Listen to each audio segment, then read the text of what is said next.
Welcome to T-Smack, home of the T-Smack. May I take your order? Hey there, hi there, I have the power there. Welcome to an all-new episode of Talking Smack, where we talk superheroes, movies, animation, comics, and much, much more. I am your host, Josh Scar, and joining me, as always, is my favorite battle cat, Alex. Alex, how are you doing today? I'm doing great, man. I've been working on making sure that I have my own back because I don't want to have my front because my front's a facade. So I'm going to have my back. Sounds kinky. Hey, I haven't yet started talking about, that I'm really good at fisting guys, or I gave that one guy a really good head. Yeah, you got a hard head. You give your head to people. Yeah, I'm doing all right. It's been a week, but fun side note, or I guess little advertisement. This week is the first brand new week of Two Blokes from Blighty. Last week they had a pre-recorded episode before Tim went on his honeymoon. This will be their first week back. And then this prior Monday of day of release, I will have appeared on the Game Club pod to talk about Mixtape. So there is a lot of stuff going on at the Game Club pod feed. So make sure you check that out and, show some support to me as well. More Definitely so than you already are by listening to the podcast. And there will be links in the episode description. How about you, Alex? You and Justin do any new collaborations? Justin and I currently are on opposite sides of the coin here. I am a fan of fun, of joy, of taking light of the little moments. And Justin is dour. So, no, Justin and I don't have any collaborations. I mean, we did Obsession. I hope to see Backrooms, and maybe if depending on my like of that, we'll talk about that. But, I don't know. I don't know how long I can tolerate a man who has no joy, especially when it comes to strength, runtime limits, cameos from Dolph Lundgren. I do not think Masters of the Universe was too long. I felt it flowed well at, was it 225? It was 220, yeah. Yeah, the credits were a little long. I did not like having 3 different end credit stingers because I really had to pee. So I went with my spouse and our best friend, and neither of them didn't really want to see the new Superman. No, wait, she came with me to see Superman. No, wait, I saw Superman with you, didn't I? Yeah, we saw Superman. Yeah, you and I saw Superman together. Yeah, neither of them wanted to see the new Superman. Neither of them have been interested in the Supergirl.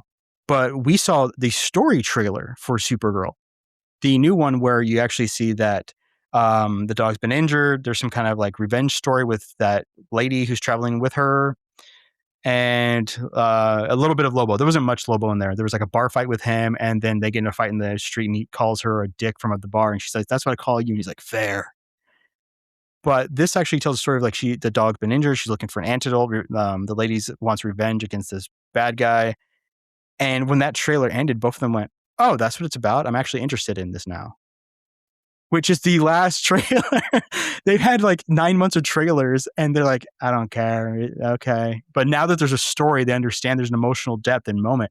They both are like, maybe we'll see that when it comes out. Let us know when you're going to go. We'll decide. I thought that was funny. Though my wife did point out, it continues James Gunn's love of abusing animals because the plot line revolves around an animal being hurt. Yep. A dog being poisoned. Yeah. Yeah, especially when he admitted that he had it cut out from Superman, a scene where Krypto was punched into a wall, and everybody didn't like that scene, so I cut it. Yeah, I mean that's his Zack Snyder assault motif, I guess. Zack Snyder needs a woman to be assaulted in his movies, and James Gunn needs animal abuse. It's strange. But yeah, I do find it funny that the last trailer we went into this movie, I finally have two. They're both females, so 2 demographics are finally interested in the movie. Yeah. Anyway, 2 Blokes from Blighty. Sorry about that. Yeah, take it away, Caesar. We'll be right back. No, I'm 15. No, I'm 15. No, I'm 15. No, I'm 15. So, what's our show about? It's about some dudes talking about movies, just like this. With Goofy screaming with the So you're talking that they should have replaced it like with a Tom and Jerry scream or something like that? Or you might hear something like this. Oh my gosh. That whole movie, waiting to see what happens with Blanca, is like the most aggravating thing in that film.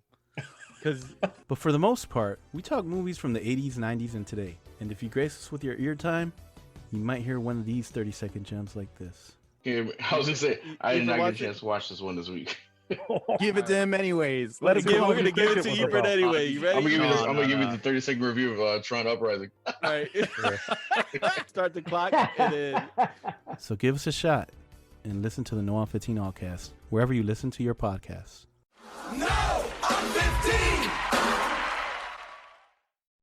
And we're back. Don't forget to listen to Caesar over at the No on 15 Allcast. He is the godfather of the podcast, and we would not be doing him respect if we did not continue to support him as well as him supporting us. So check out the No on 15 Allcast, and we are here to talk about the 40 and 50-year-old man's holy grail, a Masters of the Universe movie, finally, once again. Damn right. Time for the most important question, Alex. Did you like it? Oh hell yeah! I had a lot of fun with this. The first trailer, the movie ends and there's immediately there's 3 stingers for it at the end, and the one immediately rolls and it shows it was Otuk, the little floating Orko, the little floating guy. You call Both- yourself a fan. Both my friend, my wife and our friend, they both went yay. To which then I hope this is true. My wife went, I hope he's been in the background in other shots and we just haven't noticed. I was I like, mean, he is a oh. magical imp, so like he can just be Yeah. anywhere at any time. Yeah, no, I just had fun. I really liked it. I understand they modernize certain parts of it a little bit, which in the services story, which we'll talk about, we'll get to. I understand. I mostly agree with it, but it didn't bother me. What I was excited about was this felt like a modern He-Man, and a He-Man that really respects the design of the cartoon and the toys. Everybody looks like their weird counterpart for the cartoon and toy.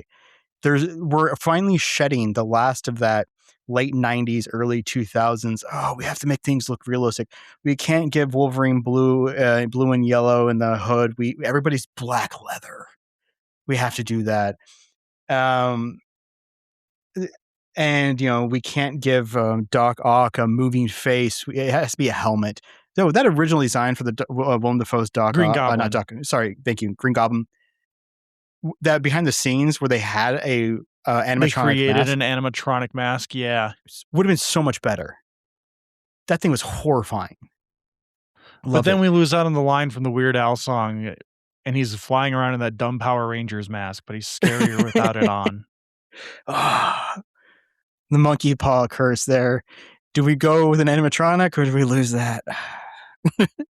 But I'd rather have a Weird Al parody of Piano Man. Did you like it, Josh? I did. I liked it more than I thought I would. I have no nostalgia for He-Man. I remember more that my cousins were bigger He-Man fans. They had like the Castle Grayskull set. They had all the toys. And I remember watching it with them all the time. But for the most part, it was never something that I sought out. I was more into Ninja Turtles at that point. Like karate and all that stuff was like my thing. And He-Man I think a big part of it is because my main exposure was the action figures. Other than He-Man and Skeletor, I really didn't know who were the good guys and the bad guys. Like the toy designs are so, I don't want to say generic, but like ambiguous and all the names are really just whatever. Like there's Man Beast, there's Moss Man, there's Mechaneck, there's Manny Faces, Man at Arms. You couldn't tell who is who, like who aligns where on the good evil chart from any of those names, besides maybe Man at Arms. But again, he might just be an evil guy that can like extend his arms. Like you don't know. And so like I think that was a big part of where I never connected with it, is just He-Man and Battle Cat versus Skeletor and the forces of evil. And then Tila was there too, which Tila never really did anything in the episodes I saw. I have seen like the Kevin Smith reboot on Netflix with Mark Hamill doing a Mark Hamill voice for Skeletor. I remember they revived it in like 2002 with a Cartoon Network series that didn't last very long. But like I have fond memories of the product because again it was just fun times with me and my cousins playing with toys. But as far as like the brand of He-Man, it never really stuck with me as like a thing I have nostalgia for because again, like it's a fun design, it's a fun character, but it's also really silly. It's in the movie he even gets a magical girl transformation. Like they Ken doll him up and then he like gets his suit magically adorned on him. And I love that sequence for the first time he suits up. It's so good. Loved it.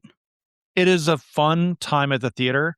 I will say that I don't think it's on the same level as like Dungeons and Dragons Honor Among Thieves, where it's going to fail spectacularly at the box office despite how good it is, but it's pretty close. It's going to fail at the box office even though it is still pretty good. See, you made me realize that I'm in the same boat as you are. I think we are just after the original series finished its run.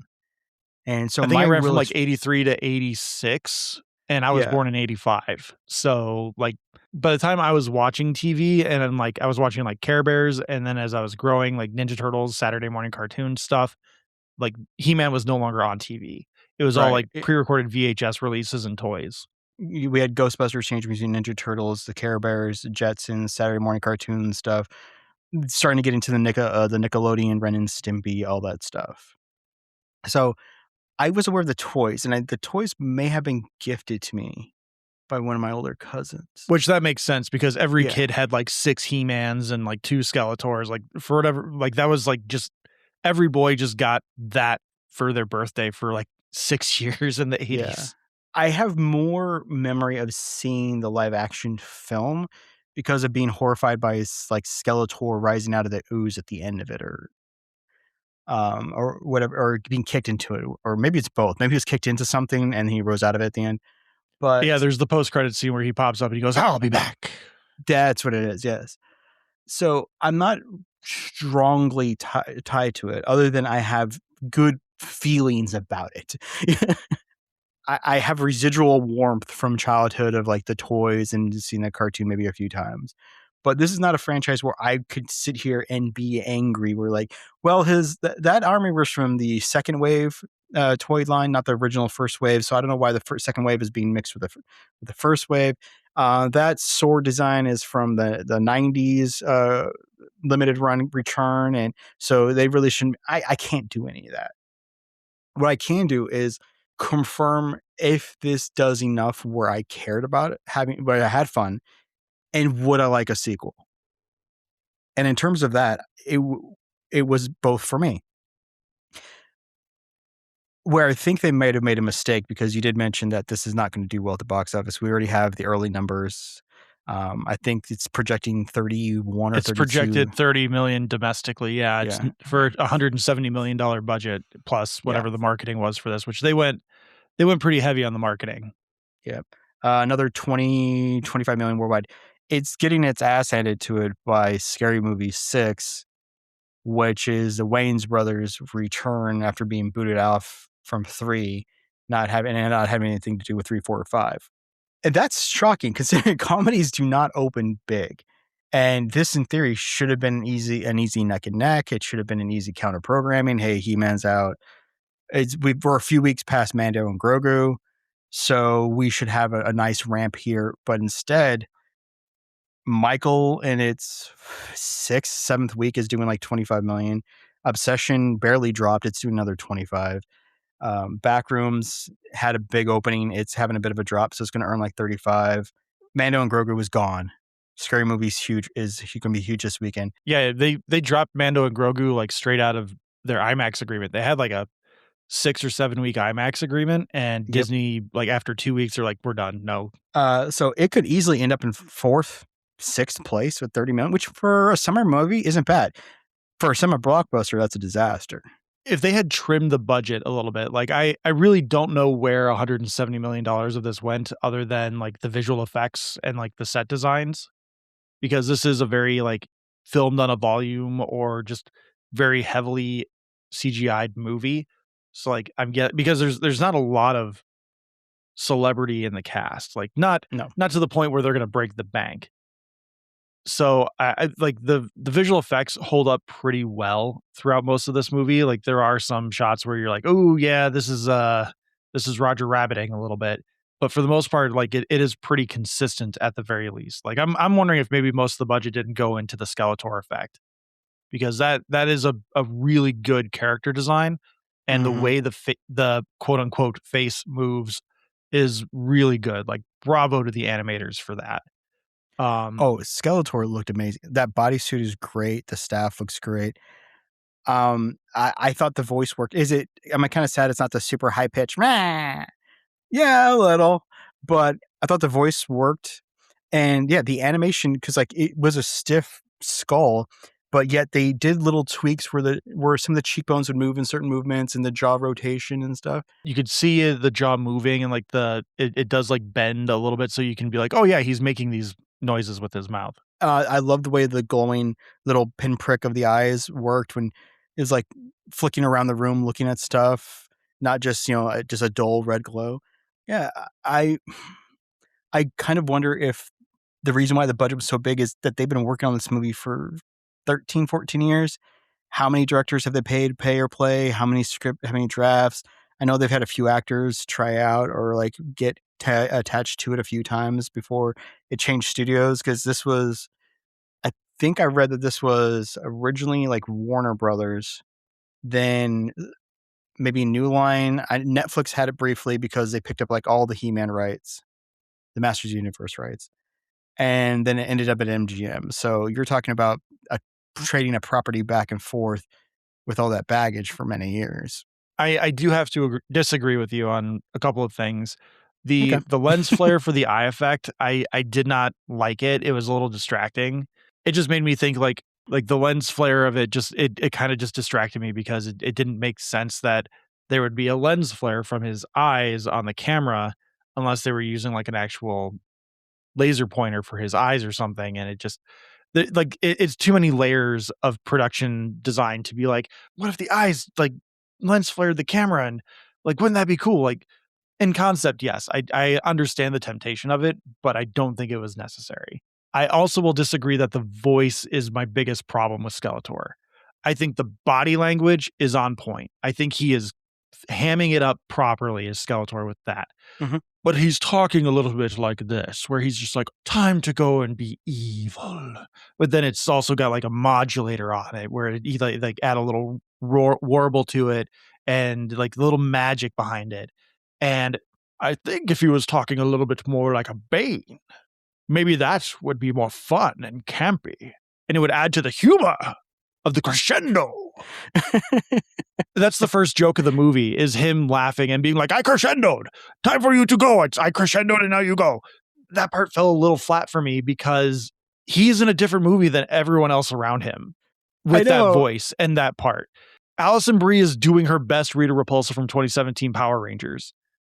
And then you have Jared Leto, who is doing like not quite Syndrome in Incredibles.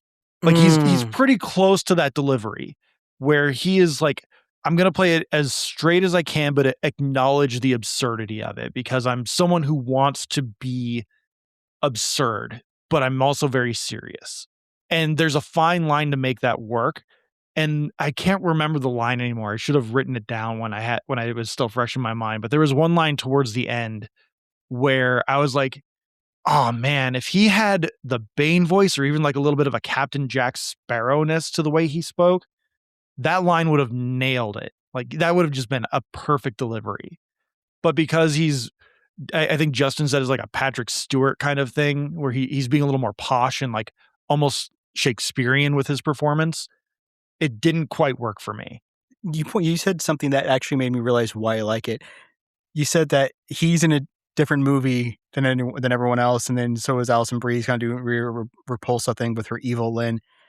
And actually, that kind of made it work more for me now, because at the beginning of the movie, adult Adam is telling the story of growing up in Eternius or Eternia.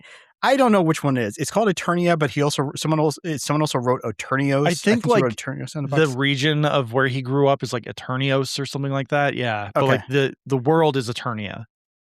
But he's like, it's a fantasy world where it's like everything that you can think of. We have flying cars and guns and swords and ammo and Griffiths and I'm like, so literally everything, which is a kitchen sink toy box, which a lot of kids' toy lines are. I mean, come on, Teenage Mutant Ninja Turtles. We have mutant turtles. Then we have a person who's literally a brain who puts themselves into a mecha body that then puts themselves into that giant brain drilling dome. But we also have that's his mode of transportation. Yeah, which is like, and you've got the Shredder who's got cheese graters on his arms, and he's got all you have the hand. No, the Foot Clan. The Foot Clan. The hand is Daredevil. Yeah, I mean, kids' toys are kind of like kitchen sinks. You just have to keep adding stuff. Once you've introduced like one weird thing, there's a little boy who turns into a big adult when he grabs a sword. It's like someone goes, "Cool, so guns are in there too." I mean, it kind of makes it work for me it kind of makes it work because I do think Alison Brie was in her own film, doing her own thing completely. She apparently turned Evelyn into, I don't know, because I don't remember the cartoon very much. I did not think that Evelyn was unabashedly in love and wanting to lick Skeletor's face. Okay. But Skeletor, I appreciate that he wants to be a villain because he even does have like a sarcastic line of like, no, you don't realize I am the villain. I was like, oh, okay. And then you have people who have... It's like that classic Spider-Man panel where he's confronting a scientist where he's like, look at the technology you've created. You can cure cancer. He's like, I don't want to cure cancer. I want to turn people into dinosaurs. Exactly. It's that kind of thing. I mean, like Batman. Batman, so many grounded villains. And then there's Man-Bat. And Clayface. It's like... So I just remembered... So spoiler, well, we're going to move into spoilers. Like there's not a whole lot we can really not spoil in this movie. Like He-Man gets his sword, becomes He-Man, fights Skeletor, saves the day. There is some like messaging stuff I want to get into. But the line that I remembered, it's when in the finale where he's like kind of journeying through Adam's life with him through some kind of telepathy where he keeps like interjecting in like his date memories and stuff, and then he like shows up in his office and he's got the purple suit and the tie and everything, and he's like, what the hell is this? Like he's like looking down at himself all dressed up in business casual, and He-Man's like, it's human resources, man. And he's like, human resources, what the hell is this? Like the delivery of it in that posh, very proper way that he decided to deliver these lines, it didn't work for me. But again, if you're in like Captain Jack Sparrow mode or Bane, I think you're playing up to the absurdity and the level of the character. I think if you go bigger with the voice, that line especially hits it out of the park in terms of like, oh, I thought I was evil. Human resources, my God. I can see that. Because I think there's also like a misunderstanding of like what human resources is. I think Skeletor, it's implied that he thinks it's like slavery, human trafficking people. Yeah. Let's move to spoilers because I do have, around the messaging, I do have 2 questions for you. Oh, right. Sorry. And in terms of people doing their own thing, Teela's also in her own movie. Teela's movie is I'm the Girl Boss. I don't know why anyone else is here. Yeah, they really just went. Teela's, what movie did we see recently? Or maybe it was a TV show where they, oh God, what the hell was it? Maybe it wasn't He-Man. I have such a vivid memory of it right now. But it was another thing where you have the girl boss and she's talking to the hero, and the hero like just can't make up his mind. He's like, I'm not a leader. And she's like, you don't have to be. I'll take care of that. You just be the icon, the figurehead that the people need to rally behind. What the hell was that? I don't remember, but I know what you're talking about because I actually really liked that. No, I don't know. I'll edit around this, or if you want to talk, but yeah, like Teela was also in her own movie. Yeah, Teela, because like Teela's in her own movie. Idris Elba was definitely in his own movie. Idris Elba got the script and went, I'm called Man at Arms, and a robot calls me drunkard. Okay, I'm in. Which loved him in this as well. Yeah, it was. I found. Yeah, since we're going to move to spoilers, since our Talking Smack rating is like this very binary system of Tire Fire, aka Madam Web, or Greatest Thing of All Time. Was it Mario Galaxy? I don't think it was Mario Galaxy. Yeah, no, it was Mario Galaxy because Princess Peach was like, hey, I'm going to take off and do this thing. I just need you to stay behind. He's like, I'm not a leader. And she's like, I just need you to do your own thing. And so they like try to take over some of her responsibilities, I think. Maybe it was Mario Galaxy. Maybe. That's the only thing recently that we've reviewed that like maybe it could have been, but I don't know. I just have an image of my head, but I can't refine it. But anyway, Talking Smack rating, I would say this is a must see. Especially since I said Mando and Grogu is a must see. Like this is better than Mando and Grogu. Oh yeah. All right. So before we get to the messaging, one thing two things I want to talk to you about. My second point I think will come up during messaging, but the first point I want to bring up is I think Travis Knight deserves another shot. I really hope they don't chase him back to animation because this movie isn't going to do very well. I think Travis Knight definitely for his first real live he did Bumblebee. He did Bumblebee, which like that was a pretty good hit. Like it was the lowest grossing Transformers movie ever, but I think that's also because people were transformered out. Yeah. But I think I hope this like lingers a bit, and I hope he gets a second shot at it because I really like what he did with this version of the universe.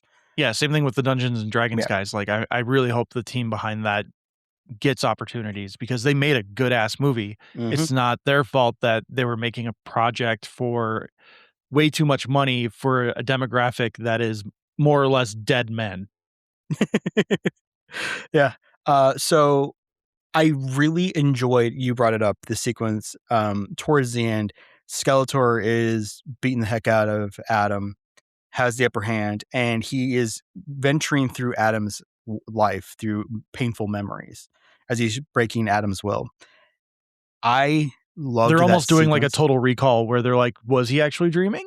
I love that because you see him go to a date, which the movie starts off with him telling his life story to this woman on Earth who she's like, so where are you from? And he's like, Eternia, let me tell you all about it. And you see him as a waiter, like come up and like he backhands somebody. Then they go to the gym where Skeletor in Nike apparel lifting weights, and he like stands up and like hits somebody. And then he's human resources. And as he walks into the office where Adam is getting lectured by human resources, he backhands down. I loved that. One, I love the sequence because I thought it was like we're finally seeing what Skeletor's kind of some of his powers are beyond the staff. But I also love whoever decided it plays up the humor and the outlandishness of Skeletor as a villain as well, which is again why I think he needed to go bigger with the voice. No, I can see that. But I loved that. And that's where I bought I really did buy Leto as Skeletor. Like some of the little flourishes he's doing. I like the voice. I understand some people might not, and that's okay. But I dug that. I dug that ending. I really like the framing of it, and it worked for me so well. I was like, okay, this is good. This is what I actually wanted to see. We've seen some action. We've seen some story build up. This is where we're seeing our hero defeated. Now we're going to build from here, and he's going to have his victory moment. And this is a great journey to take him on of he has not encountered something like this. And how does he deal with dealing with a mental brokenness? So like that. But what did you think of the messaging? So the messaging is super muddied. The finale, I think, is really good. It plays up a lot of Adam's story really well. But because this is a Mattel project, they really went, well, let's try to work in some kind of messaging like we did, like Greta Gerwig did with Barbie. Because Greta Gerwig's whole thing was, it's hard as fuck being a woman. You don't understand the shit we deal with every day. And like, there's a large contingent of people who saw that movie and walked away from it being like, that was fucking stupid. I'm not one of those people, especially as a dad of 3 girls and happily married for 15 years. But just, it was a good message and like empowering because it allowed women to say their truth. This movie has this really undermined subplot message of toxic masculinity versus positive masculinity. The problem is they play the positive masculinity too funny and the toxic masculinity too straight. And so when they present the toxic masculinity towards the positive masculinity, and Adam's just this flopping fish of like, hey man, let's talk, like I don't want to hurt anyone. I don't want to, like, we can talk it through. We don't have to punch. And then it devolves into them having to punch. And so like there's never a conflict within Adam to be like, there has to be another way. Like they don't bother with trying to find another way, which I'm not expecting them to in a He-Man. I think it's an admirable attempt to try and do something with it, but they didn't think hard enough about, well, we're going to try and say something, but then it has to devolve into the fight because that's what people want. But it ends up playing the toxic masculinity versus the positive masculinity for a joke. And I think if there's a movie that's going to make people think that toxic masculinity wins in this sort of situation, it is this movie. The toxic males are going to identify with Adam, and they're going to be like, yeah, see, he tried to be a pussy, and then he had to go beat the shit out of the guy anyway. That's something that, at least in my interpretation of it, is something that can cause problems with the messaging. When it's just doing the Saturday morning cartoon He-Man adventure thing, this movie is like a 9 out of 10. It's funny. It's having fun. It's making fun of itself when they go through the whole thing of Adam, like calling Ram Man and Fisto. And like when he's just naming the people and we find out that those are not their like known names and monikers. And they're just like, what the hell are you talking about? Fisto. Like, yeah, because you fist people. You got the fist. That was funny. Like that genuinely made me feel good because I'm like, yeah, that's something a 10-year-old who's like really ADHD and like does not have violent tendencies would do. Is he would see the action heroes and he would just make up names for them. I really did like that callback at the end because so the story is that for the first 10 years he lived on Eternios, and then he got sent away with the sword when Skeletor attacked and defeated everybody. So he's been growing up on Earth for the last 15 years, obsessed with finding the sword, and he ends up having a job in HR. And then eventually he finds the sword. It turned out it was like found by somebody and put onto this big prop in a comic book store, a comic book / Halloween store. It's a hobby store. Okay. Gets it. The signal sent out that he's found it. Tila comes and brings him up. Everything turns out to be real, and he has to become He-Man. And that actually worked for me a lot because I did find it funny that they're like, "How do we know you're Adam?" He's like, "Oh, you were like you saying you're Fisto," and he's like that, and everyone's like kind of offended, like that's not our name. That's not his name, man. Like, why are you calling him Fisto? That's rude. Yeah. But at the end, there's this nice little payback. I call it payback, but callback. Well, I guess payoff. Where payoff, yeah, like, yeah. It was like, wait, did I have a name? And he was like, warrior goddess. Which yes, she was Tila, the warrior goddess. And they're like, wait a second, if everyone has a name, what's your name? It's like, well, why would I name myself? Oh, you definitely name yourself. And he's like, I named myself He-Man. Yeah, which I really loved that. And especially when they're like, what the fuck does that mean? It's like, yeah, that was such a good way to acknowledge the absurdity of the names of these characters, but do it in a way that feels natural and genuine within the world. And I really, the very end of the movie before the credits roll, it made me laugh because no one under the age of 40 is going to understand what the hell is happening there with the whole like boisterous laughter and the like wrapping up of the story and everyone just having fun. I literally went to the bathroom after we got out of the movie and the final post-credit scene rolled. And in the bathroom, a dad and his like 2 sons were having a conversation. He had to explain to them the Orko credit scene where Orko was like, today we had an adventure where we learned about the great traits of masculinity and blah, blah, blah, blah, blah. And he's like, that was the end of every episode of He-Man was Orko would come out and be like, today we learned about how great conservation is and how we can help save the environment. And the kids were just like, what? How does that work? Like, what do you mean? I really wanted to chime in and be like, it's called edutainment. Learn it. I think the messaging works a little bit better because I was actually wanted to ask this audio because a lot of people may not know Josh is actually an HR graduate. I have a degree in human resources management. He does, which I believe was a 4-year degree where you learned every day. You were there to protect the company, not the people. I could be wrong. Which again, it's how they work. It's how they work the system because they just wear you down. Where you're like, I'm the in between. I help the people in the corporation, but I also make sure the corporation is protected. But I get to help people, and then every day you just learn more and more. Like, oh no, I just have to learn the state laws and make sure the company isn't held liable for anything that the person needs. So I have a degree in a wet paper bag. So the parts with him, like in the team building and HR, so I really liked because I don't remember that actress's name, but I've seen her in other stuff and love her. She was in Agatha. She was one of the witches in there. Shashir Zamata. She was in Home Economics, which she was in Agatha all along, but I know her from Home Economics, a Topher Grace show that had 3 seasons in 2021 to 2023 on ABC. Not a bad show. She was great. I think she had more lines of dialogue in this movie than Alison Brie did. Yeah, she did.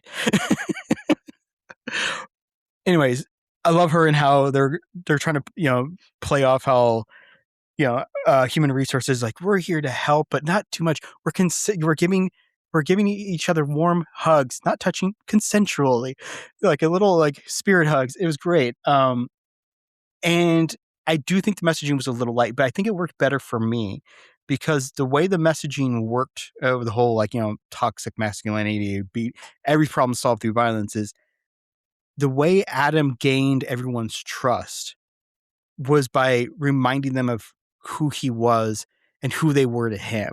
So like the robot, Roboto, he immediately was like, you're a battle bot. And they're like, no, we reprogrammed her. She is a cleaning bot. He's like, no, she's a battle bot. I remember her. I believed in her. And he's like, do you want to clean up or do you want to be a battle bot? She went, no, I want to be a battle bot, and joined them. And then, Duncan trying to bond with him. He's like, but you were always mean to me as a kid. Why would I be bonding with you? You're like, even your daughter's kind of mad at you. He's like, well, I was trying to teach you this way of life. That's what I really meant when I was being mean to you. He's like, and then at the big rally at the end where he gets everybody on his side of like what they were to him. I think that worked because instead of leading through strength and brawn, he has to rally everybody after he's been defeated. And he rallies them by reminding them of what they mean to him and what they can do for themselves. And so I think that message worked. And because he was trying to give an HRE speech of like, we're united and here together. I also can see your point because at the end, when he tries to work things out with Skeletor gives his villain speech. And then Skeletor's like gets his ass handed to him, which great shots. Those were great cinematic cartoon shots of just really Skeletor's good face. fight choreography for all of that. Yeah, and then but the freeze framing of Skeletor's face, like every time he hits a brick wall, like a polymer wall, just getting more and more twisted, and cracked, was great. And everything is so good. Yeah, and then he tries like, "Hey, can we talk things out now?" Like you had said, and he went, "Oh no, the time for talking's over." I can appreciate that. That does a little go against the messaging. He doesn't allow Skeletor to escape or go to prison. He's like, "No, I'm going to kick your ass." I understand that. But I think that there's enough of the message that you can only build allies through trust. You can't build allies through violence. I think that worked. I think we got a good enough version of the 80s He-Man through a modern lens as we can get of what if He-Man grew up in modern times. You can still be Brawn, but you only gain friendship through not being a dick. Yeah, I think the finale, I really enjoyed it. Again, if you trim out a lot of if you trim out like 10, 15 minutes of the middle of the movie and you make this like a flat 2 hours, which I know I just went off a whole thing about like, I don't mind longer movies, but I think the narrative and the messaging flows a little bit better if you take out some of the fluff in the middle. and you still can have a lot of that stuff that you were talking about. But I really would have dug if they had found a way to do like a Guardians of the Galaxy dance off kind of ending where the violence has like escalated to the point where He-Man's like, violence isn't solving this problem. What else can we do? And then you figure out a different way to resolve the conflict. With Skeletor, it's hard to do. And in He-Man, it's hard to do because everyone's a punch 'em up or shoot 'em up kind of guy. So like, I understand that that's pushing a lot of your boundaries for storytelling, especially when your main hero swings a sword and is wearing a Tarzan style loincloth and is known for being muscular. So like punching is the way to go. I'm not begrudging the movie for doing that. I just think that if you're going to lean in on this message of toxic masculinity versus positive masculinity, your resolution to the conflict has to be violence is only creating more havoc. What else is there to do? Instead, they went the opposite. They went, well, we've tried talking, time for punching. Yeah, I could see it. Maybe if it was more of one of the Doctor Strange endings. It doesn't end in murder. It ends in a stalemate resolution kind of thing, which the first Doctor Strange ending, I still absolutely love. Dormammu, I've come to bargain. Love that. The second one, I also kind of enjoy because, again, it is him pleading to humanity instead of causing ultimate sacrifice and death. I do like that. So I can definitely understand what your point is. My thing is I took the messaging a little bit differently. And what you're saying is completely valid. Like I don't disagree with what you said at all. That part of the movie kind of felt like it was being swept under the rug because of like when they were blatantly saying like, hey, this is toxic masculinity versus positive masculinity. I can see that. I do want to ask you what was your favorite joke? Because I will remember mine for a long while. It's the sequence with the robot in the dungeon because Duncan wakes up and he's drunk and he then yaks and they're like, okay, we're getting out of here. He's like, I'm not going to go fight. I'm just going to lay down here next to my vomit. And the robot's like, I'm not cleaning that up. And then the next section you see Idris Elba just be yanked off camera by his feet as the robot drags him. That's probably when I laughed the hardest because in my head, I'm like looking at the framing of it going, okay, he's laying on the floor next to a stone bench, stands up. Oh, Adam, I know you. Throws up and lays back down. I'm like, is he just lay down in his own vomit? And then, he's like, you guys go and get out of here. I'm just going to lay in my own next to the vomit. Like, okay, they're acknowledging it. They did a lot of those kind of jokes where they like acknowledge the thing. They hung a lantern on it. And like, I appreciate that kind of humor. My favorite joke was the Me Too moment. It's really subtle, but like it's when he's finally He-Man, the action escape sequence is done. And he's like, I'm He-Man. I have the power of the gods. I am amazing. And this is where the positive masculinity versus toxic masculinity message probably peaked because he finally goes and meets up with Teela after becoming He-Man. And Teela's just like, oh, wow, we survived. I'm so glad you survived. He's like, me too. And she's like, I really thought about you every day. He's like, me too. And he's getting closer and closer. And she says like 2 or 3 more things. And he's just like, me too. Me too. And I'm like, oh, this is a really obvious Me Too, like non-consensual kiss coming. And then she goes, and I'm so glad we're friends.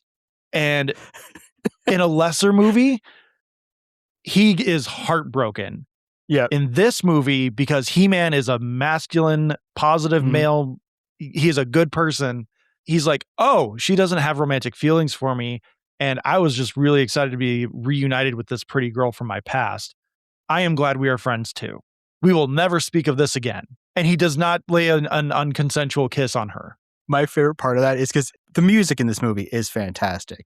It is amazing 80s synth with a little bit of techno, a little bit of hair metal rock. A lot of rock and roll in there. And like the rock and roll when that kicks in is just so good. It's great. And the music is swelling. And if this is an 80s movie, they're just going to kiss because it's like, we haven't seen each other for 15 years. We were both, well, I think he was 10. She may have been older because she was a little taller than him. So maybe she was like 12. I think that's playing up to the concept that in certain adaptations, Adam is always smaller than everyone else. Like he's like a runt. And then when he becomes He-Man, like he's big, which is why the 80s cartoon, they did the Superman thing where no one knew it was Adam, even though they look exactly the same. Yeah. And he's like rippling out of his shirt. But in other adaptations, like Adam is smaller. He's just a tiny dude that Yeah. becomes big. So I think they were kind of playing up to that with the early part of the film. I can see that. So the music's flowing, they're about to kiss, and then that happens where she's like, "Yeah, we're friends," and then she even actually adds as they kind of like step back away from each other. She does the finger guns, and we're never going to be anything but friends. I laughed really hard at that because I was like, that works, that was good, that was good, and they didn't. The very blatant him just saying "me too, me too, me too." I was just Yep. like, I see what you're doing, and Yeah. I hope you stick this landing. And surprisingly, they did. They did, because at the end of the movie, when they kind of give each other like a bit of affectionate look, there's no kiss or anything. They just kind of like, yeah, we did this. It was the Pacific Rim ending where they just kind of like, we did this and we hugged. There's no romantic tension here. The one thing about the end, like the very end of the pre-credits film, I really don't think they needed to poke fun at the idea of Adam trying to keep He-Man as a secret identity. I don't understand where that came from, other than them just poking fun at the 80s cartoon with the whole secret identity thing, with like what I said, where it's a giant man in a rippling pink shirt who then loses the shirt and gains a loincloth. And then everyone's like, who's that? But I will say that, let's pull up his name here real quick. Nicholas Galitzine. He does a really great Christopher Reeve body posture morph, because obviously he's been working out to be He-Man. And they throw him in a really baggy shirt. They give him the Billy from Mighty Morphin Power Rangers treatment, where they just put him in baggy clothes and they make him hunch and just look a little slovenly, so you can't really see how ripped he actually is. And then when he's in the the He-Man bathing suit, like, you're like, holy crap, he is huge. Like, oh my God. Because I remember thinking in the trailers, like, he didn't look that big, but when you see it on screen, you're like, oh yeah, he's ripped. Like, he is really close to Chris Hemsworth levels ripped. That is the only thing that didn't quite work for me. Now when he gets his magical girl transformation sequence, great, fantastic. But they should have used a little bit of that Chris Evans Captain America 1 tech and made him a little bit more diminutive. He was wearing a lot of baggy clothes when he's not He-Man. They only had $170 million in the budget. They didn't have time for that. Yeah, like maybe they should have filmed all the Adam stuff like 6 months before to give him time to bulk up for the He-Man sequences. I don't know. Do the Tobey Maguire and Spider-Man 1 transformation. Something. Yeah, because I was like, dude, you're huge, okay? And he, like you said, he does great Christopher Reeve's body work. He acting clumsy when he sees Dolph Lundgren and they have their brief moment in the gym. He's reaching for the 20s. He has a very hunched posture. He's like, oh yeah, I can only bicep curl 20s, and Dolph is doing 70s. Which I love that cameo, and I love that they call back to it with his HR speech in the dungeon cell. Yeah, I mean, it was a great moment, and it was a little more, to me, a natural passing of the baton than some of the others we've had that have kind of come across a little more awkward. This one I thought was pretty good. A gym for a kind of like, they make him a weakling works for me, where some big guys in the gym. I like it, but that's the really thing that only didn't quite work for me was that moment. Was some of the body posturing, because I'm like, man, you're a big guy. You are ripped. Like, that shirt, it's really obvious. You might as well be wearing a tarp, because those clothes are hanging off of those muscles. Even with as baggy as the outfits they gave him, like, you could see how huge his biceps and shoulders are. Like, he's doing a good job of like bringing his neck in and like trying to give himself like a little bit of a double chin.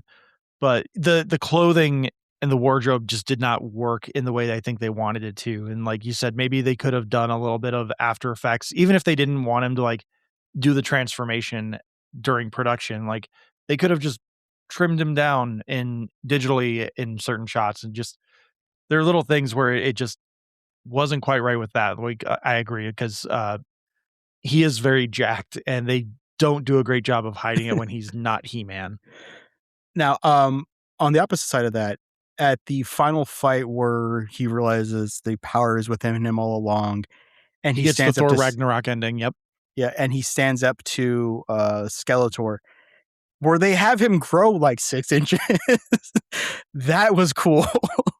Yeah. Yeah. Which again, like, if you're not trying to overdo it with some kind of like male positive energy messaging, that part is just badass. It's so good. If you're just making a straight action movie, no pun intended, in Pride Month, which happy Pride Month. We're talking about the gayest movie or gayest action character ever in He-Man. So like, that's why we're talking.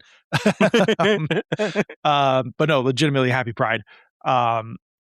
Yeah, like they do so much really cool stuff with He-Man's powers, and they really do a great job of kind of emphasizing how little the sword actually has to do with his power throughout the movie. Because there's an action sequence, like the second time he's He-Man, where he loses the sword continuously throughout the fight, and he just keeps going, and it's like, does he need the sword? And then we find out no, he actually doesn't.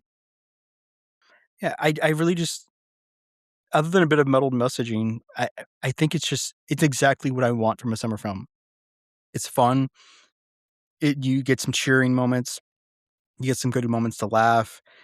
And unfortunately, we get sequel baited, and we're probably not going to get a sequel. I was so shocked that the only thing you don't really see of She-Ra is her face, which like I understand because you want to leave that open for casting. Yeah. But I was so shocked that they went, here's the full costume, here's the sword, you get the boots, the cape, the crown, everything except a face. Get a side profile. Here you go. They call her Princess Adora. Mm-hmm. And she says, no, it's now She-Ra. Yeah, it's something to that effect. Or she just says like, not anymore. I don't think she says She-Ra. But the fact that they went that far instead of just being like her sword or just her boots or something where like someone's sitting in a room with the sword next to her and you hear someone say, Adora, it's time to go. And then you just see like a hand grab the sword. Like, that's it.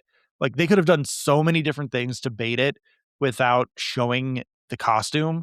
As we have said before, when we've talked about trailers for this movie, as we've talked about this movie in general right now, they go all in on the costuming. These are one-to-one adaptations with like little modern tweaks to just make it a little bit more practical in a modern era. But these costumes came straight out of the 80s cartoon. Like that She-Ra costume, the actress who had poses her, they built the entire outfit. It's incredible. Like, yeah, the crown, the full face, chest plates and everything on it. Everything, I mean, it looks like what I thought it looked like. The costumes, outfits, everything looked like what I thought it was. Cringer was fantastic. Needed more Cringer. We need more Cringer. We need a battle cat Cringer sequence. Yes. And we did get that in the second credits scene where he's all armored up and everything. So like, I appreciate that they still went to the extent of he got his armor. Would have liked it a little bit more, because if there is one complaint I have about the finale ending, like the climactic battle at the end, it's that the script clearly went, He-Man and Skeletor fight it out. Teela and Evelyn are fighting, but like there was no real like notes about like how they were fighting. And same thing with Cringer and Beastman or Man Beast, where there's like, and those like 3 fights are happening. He-Man and Skeletor is the main one, obviously. And there comes a point where Cringer and Man Beast and Teela and Evelyn just stopped and I guess stood there and watched the fight. And they're just like, got popcorn? Yeah, I got some Cruncher Bunch. You want to trade?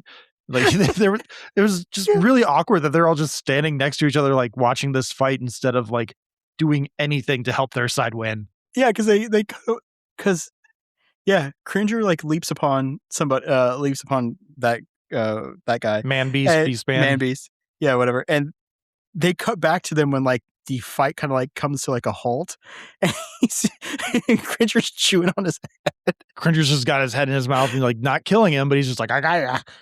Yeah. And there was maybe I remember once where I saw in the background where Skeletor and He-Man were fighting, where we got to see Teela and Evelyn fighting in the background, and they're like fighting upstairs. And it was a little obvious that they were not trying that hard on the choreography. And then there's a shot like shortly after that where they're literally just standing there on those steps. and they're both Yeah. just watching the fight. Like, well, I mean, this is the fight that's going to decide who wins. So like, what are we doing? But like the He-Man Skeletor fight is super cool.